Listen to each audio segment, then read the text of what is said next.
La lumière du matin s'étirait sur la table de ma cuisine, pâle et ténue, le genre de lumière qui rendait toute chose plus fragile qu'elle ne l'était.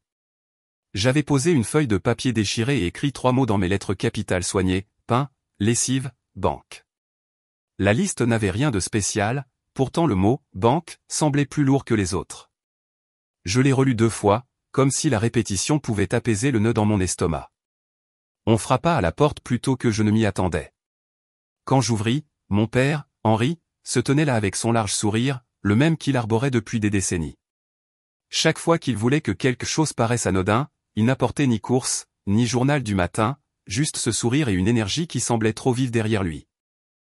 Isabelle suivait, tenant un mince dossier en cuir contre sa poitrine comme un bouclier. « Sophie, » dit mon père en entrant avant que je ne l'invite. « Nous pensions te trouver avant tes courses. Le moment est parfait. » Sa voix était vive, enrobée de chaleur, mais bordée de quelque chose d'autre que je ne pouvais ignorer. Les yeux d'Isabelle balayèrent les comptoirs, le courrier empilé près de l'évier, la tasse de thé à moitié vide que je n'avais pas encore terminée. « C'est une bonne journée pour tout mettre en ordre, » ajouta-t-elle, sa main se resserrant sur le dossier.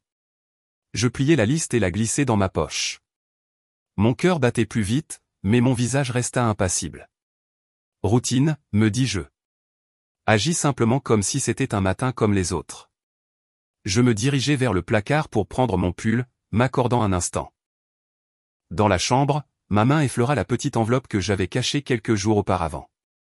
Je la glissai dans mon sac à main et retournai à la cuisine, où mon père tendait déjà la main vers mes clés de voiture. Mon père posa le dossier en cuir sur la table comme s'il y avait sa place. Il tapota la couverture avec 2 doigts, le son trop fort dans la pièce silencieuse. « Ce n'est rien de compliqué, Sophie, » dit-il. « Juste quelques signatures pour simplifier les comptes. Ça évitera que la banque t'appelle avec des questions. Tu me remercieras plus tard. » Isabelle tira une chaise et s'assit près de moi, le dossier pressé entre nous. Son parfum flottait, piquant et sucré, rendant l'air plus étroit. Elle posa légèrement sa main sur mon coude, mais sa poigne se resserra jusqu'à ce que l'os me fasse mal. Elle ne me regarda pas, elle regardait mon père comme si elle attendait son signal. Je souris faiblement, bien que ma poitrine se soit serrée. C'était de vieilles tactiques. Après les funérailles de ma mère, je les avais vus se déployer encore et encore, mon père organisant la succession, m'aidant à gérer des factures que j'aurais pu gérer moi-même, parlant au banquier en mon nom pendant que je me tenais silencieuse à ses côtés. Il m'avait alors convaincu qu'il me protégeait. J'étais plus âgé maintenant, mais la pression avait le même poids. « J'aurais besoin d'1 minute avant de partir, » dis-je en repoussant ma chaise. Les doigts d'Isabelle se relâchèrent, laissant une légère douleur lancinante dans mon bras. Le sourire de mon père ne faiblit pas, mais ses yeux me suivirent dans le couloir. Dans la chambre, j'ouvris le tiroir de ma table de chevet. Sous des foulards pliés se trouvait l'enveloppe que j'avais préparée, simple, scellée, mon écriture sur le devant 4 mots. Je la tins 1 seconde, stabilisant ma respiration. Mon plan était modeste, mais c'était le mien. Je la glissai dans mon sac à main à côté de mon portefeuille et de ma pièce d'identité, puis refermai le tiroir sans un bruit. Quand je revins, mon père se tenait déjà près de la porte, les clés de voiture à la main, son sourire toujours poli, comme si rien n'avait encore été décidé. L'air du matin était vif lorsque nous sortîmes, et mon père fit tinter les clés de voiture comme s'il avait le droit de les tenir. « Je conduis », dit-il en ouvrant la portière avant que je ne puisse protester. Je me glissai sur la banquette arrière, mon sac à main serré contre moi. Isabelle prit le siège passager, le dossier ne quittant jamais sa prise. Alors que nous nous engagions dans la rue étroite, mon père remplit le silence avec le genre de conversation destinée à paraître inoffensive. La quincaillerie fait des soldes cette semaine.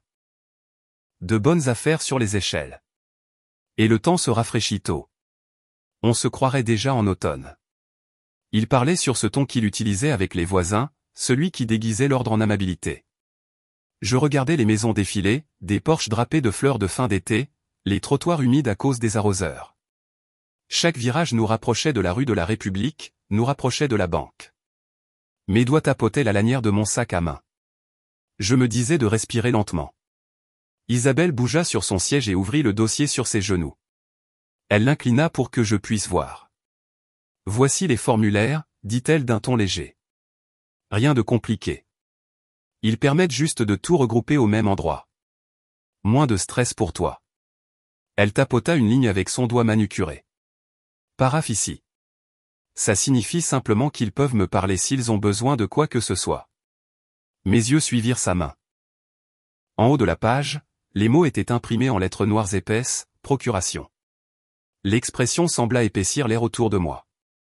Je ne la montrai pas du doigt. Je ne discutais pas. Je laissai le dossier ouvert un instant de plus avant de détourner le regard. Mon père me jeta un coup d'œil dans le rétroviseur, ses yeux croisant les miens. « Tu m'as appris que la famille prend soin des siens, dit-il. » Sa voix était presque douce, mais les mots pesaient lourdement. Je tournai mon regard vers la rangée de vitrines qui apparaissaient, leurs fenêtres brillantes sous le soleil du matin. Le coin de la banque se dessinait juste au-delà, sa façade vitrée reflétant le ciel. La main de mon père se crispa sur le volant alors qu'il nous dirigeait vers le parking. Le parking était à moitié plein, l'agitation matinale d'un jour de semaine à laquelle je m'attendais. Mon père se gara près de l'entrée et sortit rapidement, faisant le tour de la voiture avant même que j'aie pu atteindre la poignée. Il ouvrit ma portière avec un soin exagéré. « Fais attention, dit-il, comme si j'étais fragile, comme si sa main ne venait pas de me conduire jusqu'ici. » Les portes vitrées de l'agence de la rue de la Seine scintillaient d'un reflet du ciel. À l'intérieur, l'air était plus frais, dégageant une légère odeur de café et de sol ciré. Les gens se déplaçaient silencieusement entre les guichets, les visages penchés sur leurs affaires. Je marchais entre mon père et Isabelle, leur présence me comprimant comme des murs. À la file d'attente, une jeune femme aux yeux bienveillants leva les yeux. Son badge indiquait Léa. Son sourire flancha très légèrement lorsque son regard se posa sur la légère ecchymose le long de mon avant-bras, celle que la poigne d'Isabelle avait laissée quelques jours auparavant. Dans cette pose, je me sentis vu, ne serait-ce que l'espace d'un battement de cœur, avant que son expression ne redevienne d'un calme professionnel. Mon père me guida vers une table basse dans la zone d'attente, posant le dossier en cuir avec détermination. Il me glissa un stylo dans la main avant même que je ne me sois assise, sa voix baissée, la gaieté disparue. Signe, Sophie. C'est la routine. Ne rends pas les choses plus difficiles qu'elles ne le sont. Isabelle s'assit près, plus près que le confort ne le permettait. Sa main revint sur mon coude, la pression plus vive maintenant, son parfum emplissant l'air entre nous. Elle se pencha, murmurant des mots que seul moi pouvais entendre. Une signature et c'est fini. Ne te débats pas, je regardais le stylo posé contre mes doigts. Des nuits de planification défilèrent dans mon esprit, l'enveloppe dans mon sac, les répétitions silencieuses de ce que je ferais le moment venu. Je m'étais répété encore et encore de ne pas me figer, de ne pas céder. Je levai les yeux de la table vers le mur du fond, stabilisant ma respiration. Je comptais lentement dans ma tête comme je m'étais entraîné, 1, 2, 3, 4, 5. Mon pouls se calma, ma prise se desserra, et la peur qui menaçait de me vider commença à reculer. De l'autre côté du hall, une porte s'ouvrit avec un déclic, et la directrice de l'agence s'avança. Julie Dubois apparut avec l'autorité tranquille de quelqu'un qui avait arpenté ce sol pendant des années. Sa veste bleu marine était impeccable, son badge accroché bien droit. Elle sourit chaleureusement, s'adressant d'abord à mon père, puis laissant ses yeux se poser sur moi une seconde de plus que ne l'exigeait la courtoisie. « Pourquoi ne pas apporter ces papiers à un bureau ?» suggéra-t-elle. « C'est toujours plus facile de les examiner en privé. » Mon père hocha rapidement la tête, impatient de faire avancer les choses. Isabelle se leva à ses côtés, le dossier serré sous son bras. Je suivis, mon sac à main près de moi, ma respiration mesurée. Alors que Julie nous conduisait vers son bureau, elle s'arrêta brièvement au guichet. « Léa, pourriez-vous m'apporter de l'eau dans quelques minutes ?» demanda-t-elle. Les mots étaient ordinaires, mais le regard qu'elle lui lança ne l'était pas. Léa inclina la tête de manière presque imperceptible. Un signal reçu. À l'intérieur du bureau, Julie fit un geste vers les chaises. Mon père en tira une près de moi, me pressant à nouveau le stylo dans la main. « Vas-y, Sophie » murmura-t-il, baissant la voix pour lui donner ce qu'il devait penser être un ton aimable. « C'est la routine. » Isabelle s'assit de l'autre côté, sa main retrouvant mon bras une fois de plus. Julie s'installa en face de nous. « Laissez-moi juste faire des copies des documents pour notre dossier, » dit-elle en tendant la main. Mon père hésita, puis posa le dossier sur la table. Au moment où Julie l'ouvrit, je plongeai la main dans mon sac. Mes doigts effleurèrent l'enveloppe lisse, les bords usés par mes répétitions. Je la sortis avec précaution et la glissai sous ma pièce d'identité et mon bordereau de dépôt comme si elle faisait partie de la pile habituelle. Voici mes documents, dis-je d'une voix stable en les lui tendant. Julie les accepta sans marquer de pause. Un instant, son regard croisa le mien. Rien dans son expression ne changea, pourtant je sentis un fil se tendre entre nous. Elle se leva, sa manche frôlant le bord du dossier, et quitta le bureau d'un pas mesuré. Mon père se pencha plus près, chuchotant « On a presque fini maintenant ». Je gardai les yeux fixés sur la porte que Julie venait de fermer, écoutant le faible cliquetis de la photocopieuse dans le couloir. Le bureau était petit, clos par des vitres, la porte se fermant avec un léger déclic. Un générateur de bruit blanc bourdonnait faiblement dans un coin. Mon père était assis en face de moi, le dossier ouvert comme une invitation et une menace à la fois. Il poussa de nouveau le stylo vers moi. « C'est la routine, Sophie. Tu en fais toute une histoire. » Isabelle se pencha de mon côté, sa main s'enroulant autour de mon avant-bras. Ses ongles pressèrent assez fort pour faire blanchir la peau. « Ne traîne pas, chuchota-t-elle. Signe, c'est tout. » Le parfum s'accrochait à elle, lourd et piquant, étouffant l'air entre nous. Julie revint avec le dossier et une petite pile de copies, ses mouvements réguliers, son sourire imperturbable. Elle posa le tout proprement sur la table et croisa les mains. Avant de continuer, dit-elle, nous devrons vérifier quelques informations directement avec la titulaire du compte. Cela fait partie de nos exigences de connaissance du client. Pendant quelques minutes, je vais devoir parler avec mademoiselle Lefebvre seule. Mon père eut un petit rire, celui destiné à balayer la demande sans demander la permission. Elle est parfois un peu dure d'oreille. Je vais l'aider. Julie ne fléchit pas, je vous rappellerai tout de suite. Cette étape est requise par la réglementation. Elle fit un signe de tête vers le couloir, sa voix toujours calme, ses yeux fixes. Les doigts d'Isabelle se resserrèrent une dernière fois sur mon bras avant de glisser. Nous attendrons dehors, dit-elle d'un ton enjoué, mais son regard était aussi tranchant que du verre. La porte se referma derrière eux, et le bureau devint silencieux. Julie se pencha en avant, son ton plus doux maintenant. Sophie, j'ai lu votre mot. Ma poitrine se serra, mais je soutins son regard. Elle continua, la voix basse et stable. Je dois vous poser 3 questions, et vous pouvez répondre par oui ou non, ou expliquer davantage si vous le souhaitez. Premièrement, subissez-vous des pressions pour signer des documents que vous ne voulez pas signer? Oui, murmurai-je. Deuxièmement, comprenez-vous que ces formulaires donneraient le contrôle de votre argent et de votre maison à votre père et à votre belle-mère? Oui. Troisièmement, vous sentez-vous en sécurité chez vous lorsqu'ils vous rendent visite? Je baissai les yeux sur mes mains, la crête pâle de mon ongle captant la lumière. Non. Julie hocha légèrement la tête, sans surprise sur son visage, seulement de la détermination. Elle attrapa le téléphone sur son bureau et composa un numéro avec des doigts précis. Ces mots étaient brefs, exacts. Ici l'agence de la rue de la Seine. Nous avons une cliente âgée sous la contrainte. Possible procuration frauduleuse, mise en place d'une suspension, demande d'un examen de conformité et contact avec la police de Lyon. Elle raccrocha, puis croisa à nouveau mon regard. Vous avez fait ce qu'il fallait, dit-elle doucement. Le bruit de pas dans le couloir m'indiqua que mon père et Isabelle attendaient juste derrière la vitre. La porte s'ouvrit, et Julie les invita à rentrer. Ils reprirent leur place, mon père s'asseyant lourdement, Isabelle lissant sa jupe avec une précision inutile. Julie posa un petit enregistreur sur la table et appuya sur un bouton. Pour plus de précision, nous enregistrons les examens de documents, dit-elle. Cela protège toutes les parties. Mon père força un rire. Très bien, avançons. Sophie sait que nous ne faisons que simplifier les choses. Il poussa le dossier vers Julie. Julie l'ouvrit avec soin, parcourant la première page du regard. Ses yeux s'attardèrent sur le coin où le tampon du notaire bavait inégalement sur le papier. Elle tourna une autre page, son ton neutre. Et qui a préparé ces formulaires? Un notaire mobile, dit rapidement Isabelle. Parfaitement standard.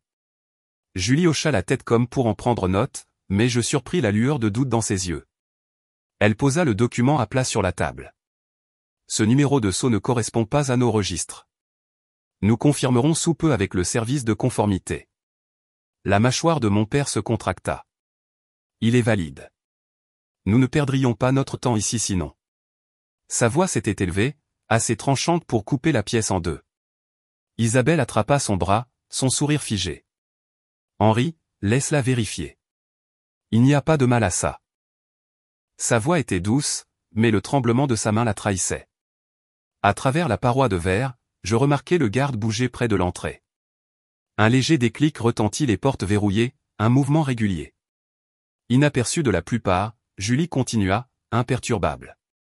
Avant de poursuivre, j'aurais aussi besoin des réponses de Sophie dans ses propres mots. Elle tourna son regard vers moi, patiente, inébranlable. Je sentis le regard de mon père comme un poids sur ma joue. Le parfum d'Isabelle s'accrochait, trop proche. Ma gorge se serra, mais ma voix tint bon. Ces formulaires leur donnent le contrôle de mon argent et de ma maison. Julie inclina la tête, notant les mots. De l'extérieur, faible mais constant, s'éleva la plainte montante des sirènes qui filaient à travers les rues de Lyon. À l'intérieur, mon père bougea sur sa chaise, le son du stylo tapotant contre la table trahissant son malaise grandissant. Les sirènes se turent à l'extérieur, et quelques instants plus tard, 2 officiers de police entrèrent dans l'agence. Julie ouvrit la porte du bureau et les présenta comme les agents Moreau et Petit. Leur présence était stable, pas bruyante, remplissant l'espace d'une autre forme d'autorité. Moreau prit un siège près de moi tandis que Petit resta debout, ses yeux balayant la pièce. « Madame, dit Moreau doucement, tout va bien ?» Je hochai la tête, puis relevai ma manche pour montrer l'ecchymose qui s'estompait le long de mon bras. « Isabelle m'a serré, dis-je. » Ma voix était basse, mais l'enregistreur sur la table capta chaque mot. La bouche d'Isabelle se pinça, bien qu'elle ne dise rien.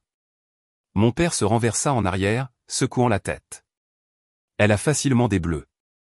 Tout cela est exagéré. Je l'ignorais et tendis la main vers l'épingle de cravate fixée à mon col. Ceci enregistre, expliquai-je en la détachant avec des mains prudentes.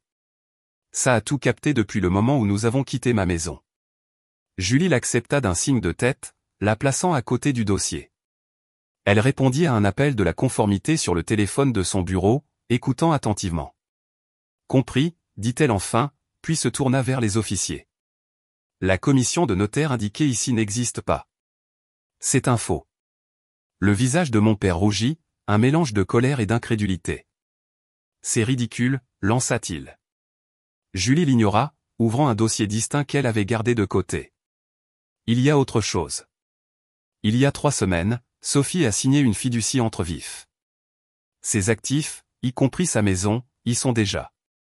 Elle et son frère, Thomas, en sont les cofiduciaires. Les mots pesèrent lourdement dans la pièce.